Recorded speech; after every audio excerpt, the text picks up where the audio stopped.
ಇಂದೇ ಡೌನ್ಲೋಡ್ ಮಾಡಿ ಮತ್ತು ನಿಮ್ಮ ನೆಚ್ಚಿನ ಶೋಗಳನ್ನ ಆನಂದಿಸಿ. ಮಾತು ಅಸಾಧ್ಯ ಅಂತ ಯಾಕೆ ಹೇಳ್ದೆ? ನೀನ್ ಮಾತಾಡಿದ್ರೆ ತಾನೆ ನನಗ್ ಸತ್ಯ ಏನು ಅಂತ ಗೊತ್ತಾಗೋದು. ಬರೀ ಮಾತು ಅಸಾಧ್ಯ, ನೋಟ ಮುಖ್ಯ. ಸತ್ಯ ಕೇಳೋದಲ್ಲ, ನೋಡೋದು. ನಿನ್ನ ಸಾವಿನ ಸತ್ಯ, ನಿನ್ನ ಸಾವಿನ ಸತ್ಯ. ನನ್ ಸಾವಿನ ಬಗ್ಗೆನಾ?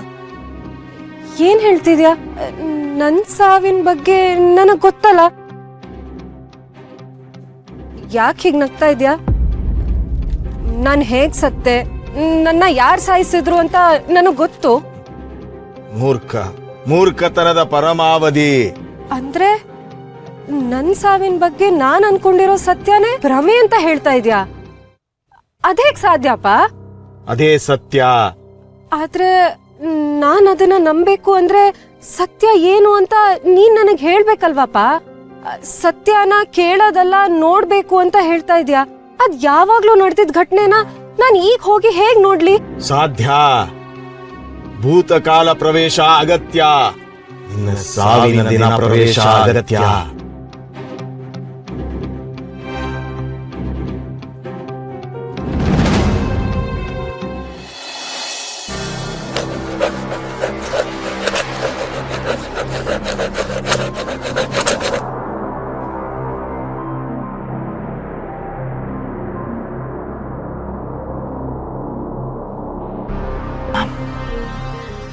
ಅವಕಾಶಗಳು ಕೆಲವೊಂದ್ಸಲ ಮಾತ್ರ ಬಂದು ನಮ್ಮ ಡೋರ್ನ ನಾಕ್ ಮಾಡತ್ ಬಂತೆ.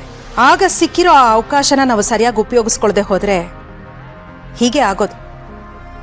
ಜೀವನ ಅನ್ನೋ ಹಾಳೆಯಲ್ಲಿ ಮುದ್ದಾಗಿ ಬರೆಯೋದನ್ನ ಬಿಟ್ಟು ಹೀಗೆ ನಿಂತರ ಹುಚ್ಚುಚ್ಚಾಗಿ ಗೀಚ್ತಾ ಕೂರ್ಬೇಕಾಗತ್ತೆ. ಏನ್ ಹೇಳ್ತಿದ್ದೀರಾ ನೀವು? ಮತ್ತಿನ್ನೇನ್ ಮಾಯಾ, ಆ ದುರ್ಗುನ ನಮ್ಮ ಹಾದಿಯಿಂದ ದೂರ ಮಾಡ್ಬೇಕು ಅಂತ ಎಷ್ಟೆಲ್ಲ ಪ್ರಯತ್ನ ಪಟ್ವಿ, ಆಗ್ಲಿಲ್ಲ. ಆದ್ರೆ ಈಗ ಸಮಯ ನಮ್ಗೊಂದು ಒಳ್ಳೆ ಅವಕಾಶನ ಕೊಟ್ಟಿತ್ತು. ಸಿಕ್ಕಿರೋ ಆ ಒಳ್ಳೆ ಆಪರ್ಚುನಿಟಿನ ನೀನೇ ಹಾಳು ಮಾಡ್ಕೊಂಡಿಲ್ಲ.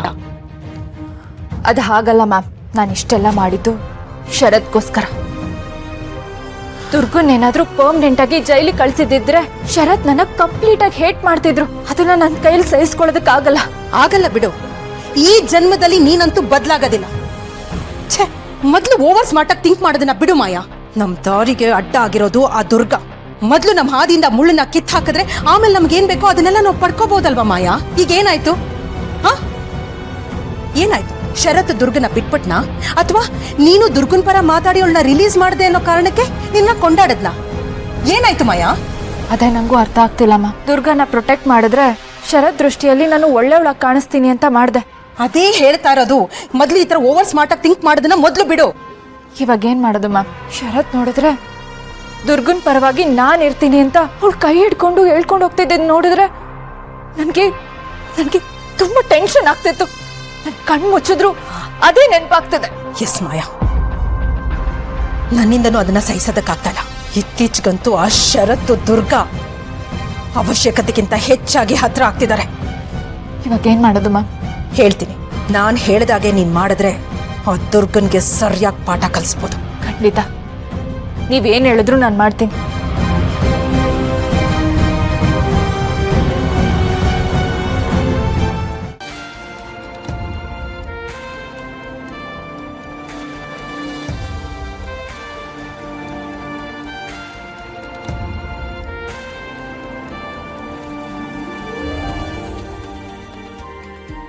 ಇದ್ದಕ್ಕಿದ್ದಂಗೆ ಹೃದಯ ಬಡಿತ ಜಾಸ್ತಿ ಆಗೋದು, ಎಲ್ಲೆಲ್ಲಿಂದನೂ ಏನೇನೋ ಹಾಡ್ ಕೇಳಿಸ್ದಂಗ ಆಗೋದು, ಕಣ್ ಮುಚ್ಚಿದ್ರೆ ನಾವ್ ಇಷ್ಟಪಡೋ ವ್ಯಕ್ತಿನ ಎಲ್ಲಾ ಕಡೆ ಕಾಣಿಸೋದು.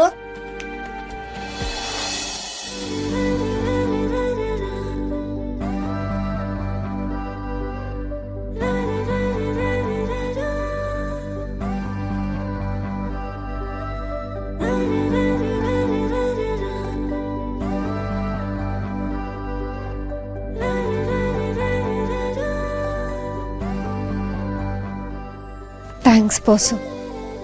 ಏನಂದೆ? ಥ್ಯಾಂಕ್ಸ್ ಅಂದೆ. ಅದು ಎಲ್ರ ಮುಂದೆ ನನ್ನ ಪರವಾಗಿ ಮಾತಾಡಿದ್ರಲ್ವಾ. ನಿಜ ಹೇಳಬೇಕು ಅಂದ್ರೆ ನಂಗೆ ನಿಜವಾಗ್ಲೂ ಮಾಯಾಗೆ ಕ್ಷಮೆ ಕೇಳಕ್ ಸ್ವಲ್ಪನೂ ಇಷ್ಟ ಇರಲಿಲ್ಲ. ಆದರೆ ಮಾಳ್ವಿಕಾ ಮೇಡಮ್ ಹೇಳಿದ್ರು ಅನ್ನೋ ಒಂದೇ ಒಂದು ಕಾರಣಕ್ಕೆ ನಾನು ಕ್ಷಮೆ ಕೇಳಕ್ ಹೊರಟಿದ್ದೆ.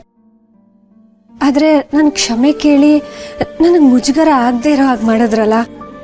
Thanks boss. ನೋಡಿದ್ರಕ ನಾವೇನೂ ತಪ್ಪು ಮಾಡಿಲ್ಲ ಅನ್ನೋ ನಂಬಿಕೆ ನಮಗೆ ಇರುವಾಗ ನಾವು ಯಾರಿಗೂ ಕೇರ್ ಮಾಡೋ ಅಗತ್ಯ ಇಲ್ಲ. ಆ್ಯಂಡ್ ಮೋರ್ ಓವರ್ ಈ ವಿಷಯದಲ್ಲಿ ನಿಂದು ಏನು ತಪ್ಪಿದೆ ಅಂತ ಕ್ಷಮೆ ಕೇಳಬೇಕಿತ್ತು ಹೇಳು. ಆ್ಯಂಡ್ ಮುಂದೆ ಈ ಥರ ಸಿಚುವೇಶನ್ಸ್ ಬರ್ಬೋದು. ಅವಾಗ ಒಂದು ವಿಷಯ ನೆನ್ಪಿಟ್ಕೊ, ನೀನು ತಪ್ಪು ಮಾಡಿದ್ಯಾ, ಕ್ಷಮೆ ಕೇಳೋದಕ್ಕೆ ಹಿಂದೆ ಮುಂದೆ ನೋಡಲೇಬೇಡ. ಕ್ಷಮೆ ಕೇಳೋದು ಕ್ಷಮಿಸೋದು ಎರಡೂ ದೊಡ್ಡ ಗುಣ. ಆ್ಯಂಡ್ ನೀನು ತಪ್ಪು ಮಾಡಿಲ್ವಾ, ನೀನು ಯಾವುದೇ ಕಾರಣಕ್ಕೂ ಕ್ಷಮೆ ಕೇಳುವ, ಅದರ ಅವಶ್ಯಕತೆನೇ ಇಲ್ಲ.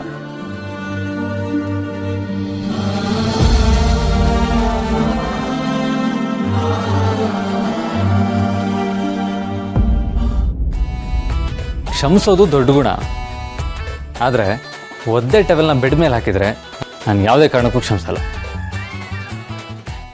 ಕ್ಷಮಿಸ್ಬಿಡಿ ಬಾಸು, ಗೊತ್ತಾಗ್ಲಿಲ್ಲ. ಓಕೆ. ಏನು ಗೊತ್ತಾ ದುರ್ಗಾ, ಅಂಬಿಕಾ ಇದ್ದಾಗ ಈ ಒದ್ದೆ ಟವೆಲ್ನ ನಾನು ಬೆಡ್ ಮೇಲೆ ಹಾಕ್ತಾ ಇದ್ದೆ.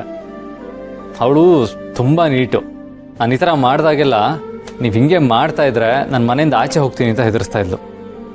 ಅವಳು ನನ್ನ ಹೆದರಿಸಿನೇ ನನಗೆ ಭಯ ಆಗಿ ಈ ಒದ್ದೆ ಟವೆಲ್ನ ಬೆಡ್ ಮೇಲೆ ಹಾಕೋ ಅಭ್ಯಾಸನ ನಿಲ್ಲಿಸ್ದೆ. ಆ್ಯಂಡ್ ಆಮೇಲೆ ನನಗೆ ಯಾರಾದರೂ ಒದ್ದೆ ಟವೆಲ್ನ ಬೆಡ್ ಮೇಲೆ ಹಾಕಿದರೆ ಕೆಟ್ಟ ಕೋಪ ಬರುತ್ತೆ. ನಾನು ಅಲ್ಪ ಸ್ವಲ್ಪ ಡಿಸಿಪ್ಲಿನ್ ಕಲ್ತಿದ್ದೀನಿ ಅಂತಂದರೆ ಅದು ಅಂಬಿಕಾಯಿಂದಾನೆ. ಸರಿ ಬಾಸು, ಇನ್ಮೇಲೆ ನಾನು ಒದ್ದೆ ಟವಲ್ನ ಹಾಸಿಗೆ ಮೇಲೆ ಹಾಕಲ್ಲ, ಸರಿನಾ? ಪ್ರಾಮಿಸ್? ಪ್ರಾಮಿಸ್.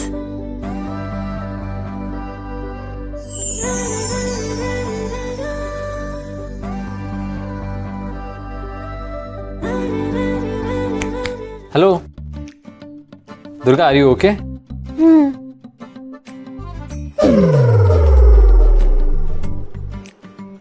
ಬಾಸು, ನಿಮಗೆ ಹಾಡು ಕೇಳಿಸ್ತಿಲ್ವಾ?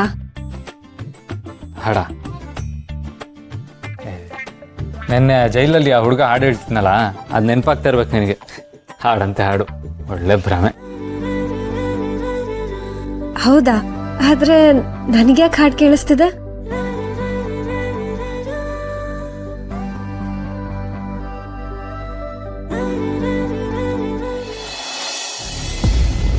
ಏನಂದೆ?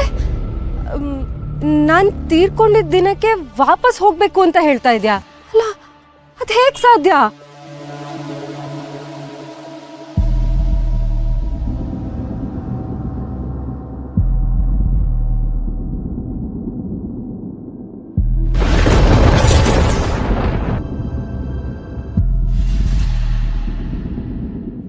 ಇದು ಈ ಮಣಿ ಅವತ್ತು ಒಂದೇ ಒಂದ್ಸಲ ನಾನು ನನ್ನ ಮಗಳನ್ನ ಭೇಟಿ ಮಾಡೋದಕ್ಕೆ ಅವಕಾಶ ಮಾಡ್ಕೊಡಪ್ಪ. ಹೃದಯ ಸಮೀಪ, ಮಗಳು ಗೋಚರ.